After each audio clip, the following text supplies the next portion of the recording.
नमस्कार, तुम्ही ऐकताय radio MPSC Guru spreading the knowledge पावट बाय स्पेक्ट्रम अकॅडमी. मित्रांनो, आज 27 जुलै जाणून घेऊयात आजच्या दिवसातील विचारधन.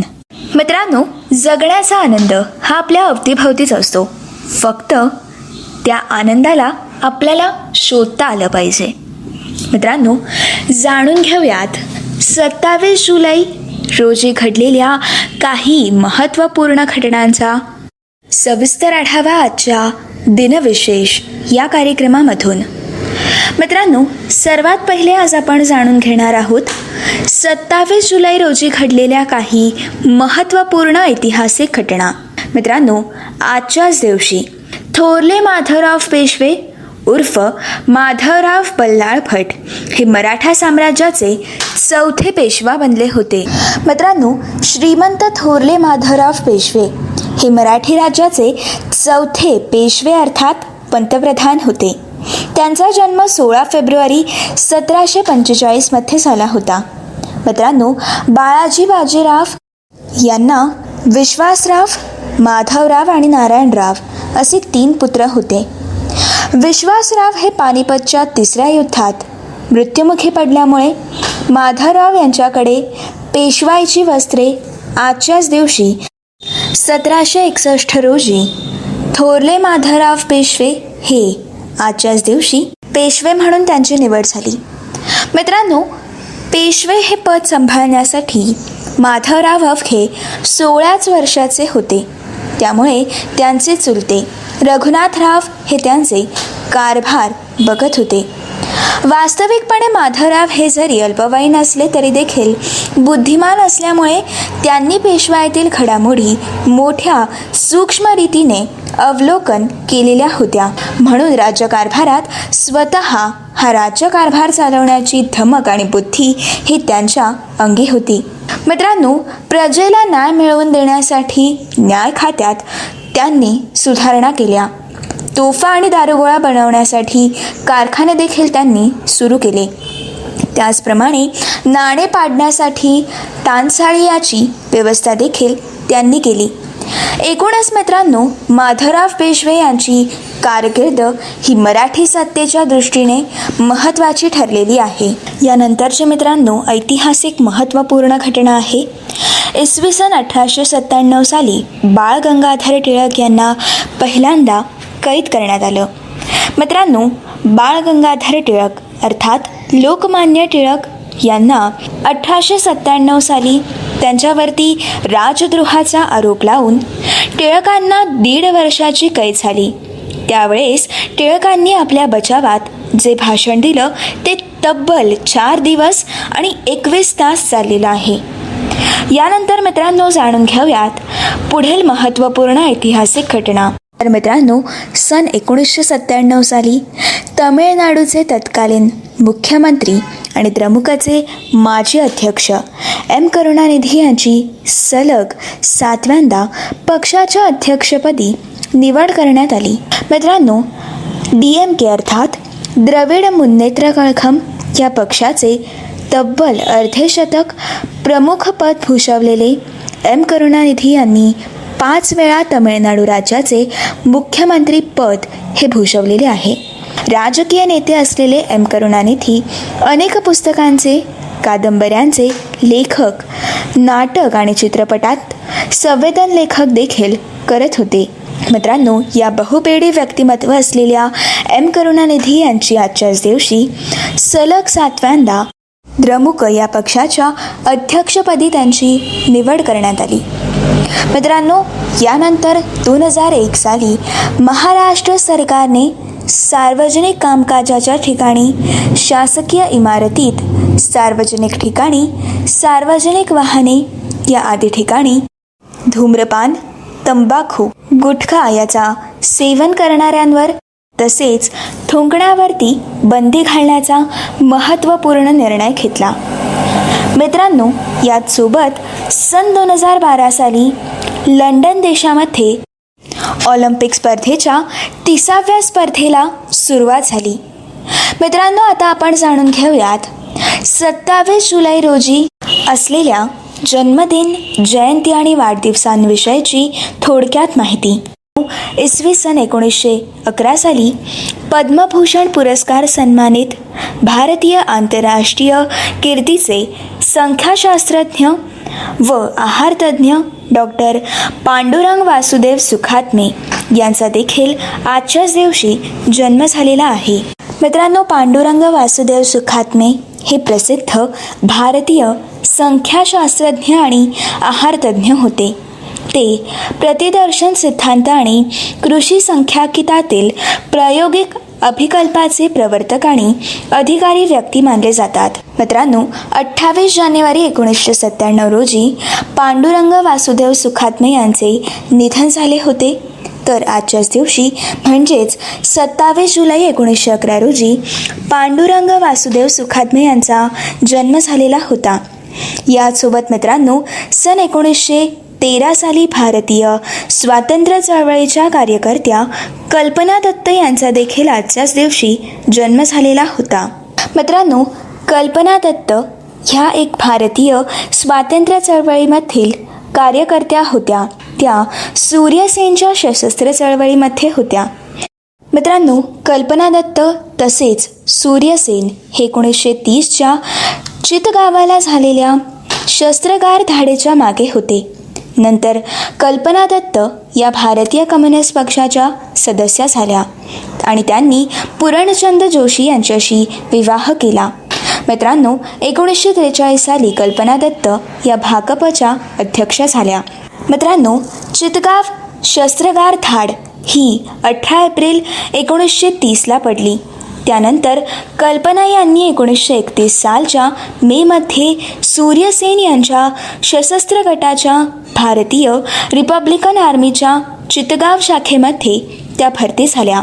सप्टेंबर 1931मध्ये सूर्यसेनने त्यांना आणि प्रीतिलता वडेद्दारला चितगाव येथील युरोपियन क्लबवरती हमला करण्यासाठी नेमले. परंतु मित्रांनो, हा हल्ला करण्याच्या एक आठवडा आधीच जेव्हा कल्पना दत्त या हल्ल्याच्या ठिकाणाची टेहाळणी करत असताना त्यांना अटक झाली.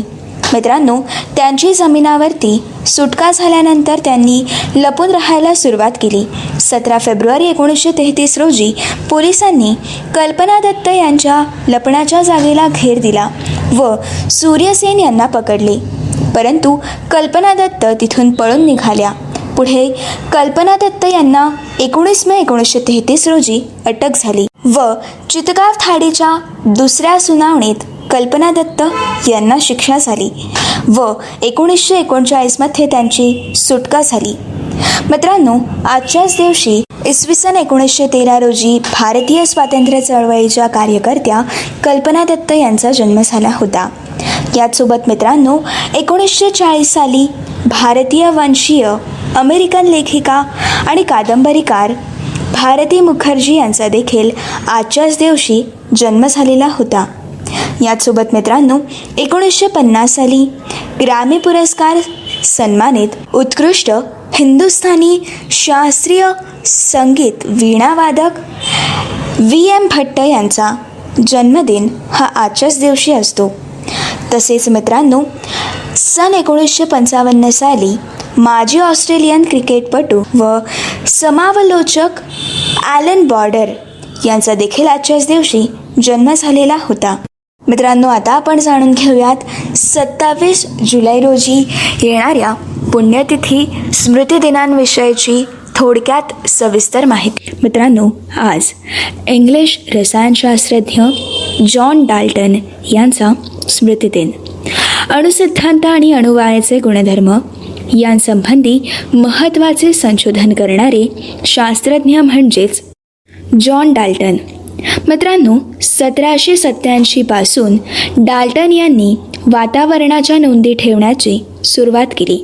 मित्रांनो, मृत्यूपर्यंत त्यांनी 2 लाखाहून अधिक नोंदी संकलित केलेल्या होत्या. 1793 मध्ये जॉन डाल्टन यांनी रंगात्वताचा शोध लावला. वातावरण विज्ञान हे एक शास्त्र आहे या दृष्टीने त्यांनी अभ्यास केला आणि तशी संकल्पना दृढ देखील केली. त्यामुळे मित्रांनो, डाल्टन यांना जगभर प्रसिद्धी मिळाली. मित्रांनो, अणु हे अविभाज्य आणि अविनाशी आहेत असे त्यांचे मत होते. डाल्टन यांची अनेक मते पुढे चुकीची ठरली असली तरी देखील त्यांचा अणुसिद्धांत आणि अणुभाराची कल्पना मात्र मूलभूत आणि महत्त्वाची ठरली. मित्रांनो, त्यांच्या या सिद्धांतामुळे रसायनशास्त्रात एक मोठी क्रांती देखील घडून आली. यामुळे मित्रांनो 1822 रॉयल सोसायटीने डाल्टन यांना सन्माननीय सदस्यत्व बहाल केले. 1825 याच अणुसिद्धांतामुळे बहुमान पदक देऊन त्यांचा गौरव देखील करण्यात आला. आज 27 जुलै 1844 रोजी जॉन डाल्टन यांचे निधन झाले आणि आज जॉन डाल्टन यांचा स्मृतिदिन. मित्रांनो, तसेच आजच्याच दिवशी इसवी सन 1935 साली डॉक्टर बाबासाहेब आंबेडकर यांच्या पत्नी रमाबाई आंबेडकर यांचे निधन झाले होते. मित्रांनो, रमाई म्हणजे महामानव डॉक्टर बाबासाहेब आंबेडकर यांची सावली. बाबासाहेब हे शिक्षण घेत असताना रमाईंनी अत्यंत हालाखीच्या परिस्थितीत संसार सांभाळला. पददलितांच्या आई रमाईंचे 1935 रोजी निधन झाले. या स्मृतिदिनानिमित्त रमाबाई यांना रेडिओ MPSC गुरूकडून विनम्र भावश्रद्धांजली. याचसोबत मित्रांनो, इसवी सन 1980 साली इराण देशाचे शेवटचे शासक आणि शाह ऑफ इराण म्हणून प्रसिद्ध असलेले मोहम्मद रझा पहलवी यांचे देखील आजच्याच दिवशी निधन झाले. सन 1992 साली खलनायक भूमिकेसाठी प्रसिद्ध असलेले भारतीय हिंदी चित्रपट अभिनेते व दिग्दर्शक अमजद खान यांचे देखील 1992 साली निधन झाले. तसेच 1997 साली हिंदुत्ववादी कार्यकर्ते बळवंत लक्ष्मण वष्ट यांचे आजच्याच दिवशी निधन झाले. सन 1902 साली भारताचे 11वे उपराष्ट्रपती व आंध्र प्रदेश राज्याचे माजी राज्यपाल कृष्णकांत यांचे 2002 साली निधन झाले. तसेच मित्रांनो, सन 2007 साली पद्मश्री पुरस्कार सन्मानित भारतीय अणुरसायनशास्त्रज्ञ, संरक्षणशास्त्रज्ञ, स्फोटक अभियांत्रिकी शास्त्रज्ञ, तत्व तसेच भारतीय विस्फोटक संशोधन आणि विकास प्रयोगशाळेचे संस्थापक संचालक वामन दत्तात्रय पटवर्धन यांचे आजच्याच दिवशी निधन झाले. याचसोबत मित्रांनो, सन 2015 साली भारतीय सर्वोत्कृष्ट पुरस्कार भारतरत्न तसेच पद्मभूषण, पद्मविभूषण पुरस्कार सन्मानित मिसाईल मॅन म्हणून प्रसिद्ध असलेले भारतीय वैज्ञानिक तसेच भारताचे 11वे राष्ट्रपती डॉक्टर APJ अब्दुल कलाम यांचा आज स्मृतिदिन. मित्रांनो, तमिळनाडूमधील रामेश्वर या छोट्या धर्मक्षेत्री एका अशिक्षित नावाडाच्या पोटी 1931 जन्माला आलेले हे पुत्र म्हणजेच देशातील भारतरत्न हा सर्वोच्च नागरी सन्मान मिळवणारे तसेच भारताचे 11वे राष्ट्रपती APJ अब्दुल कलाम. मित्रांनो, APJ अब्दुल कलाम यांनी त्यांच्या जीवनात कठीण प्रसंगाचा संघर्ष करत अनेक वाईट परिस्थितींवरती मात करत आपल्या आयुष्यात आणि आपल्या आयुष्याला, आपल्या भारत देशाला जागतिक स्तरावरती स्थान मिळवून देण्यासाठी त्यांनी आपलं जीवन सत्कारणी लावलं. मित्रांनो, अशा महान वैज्ञानिकाचा, राजनैतिकाचा आजच्याच दिवशी 27 जुलै 2015 रोजी त्यांचे निधन झाले. मित्रांनो, हे होते आजचे विचारधन आणि आजचे दिनविशेष. असेच काही वेगवेगळे कार्यक्रम आणि वेगवेगळ्या कार्यक्रमांमधून भरपूर सारी माहिती तसेच भरपूर साऱ्या रंजक गोष्टी जाणून घेण्यासाठी ऐकत रहा तुमचा आवडता आणि लाडका रेडिओ, ज्याचं नाव आहे radio MPSC Guru, spreading the knowledge, powered by spectrum academy.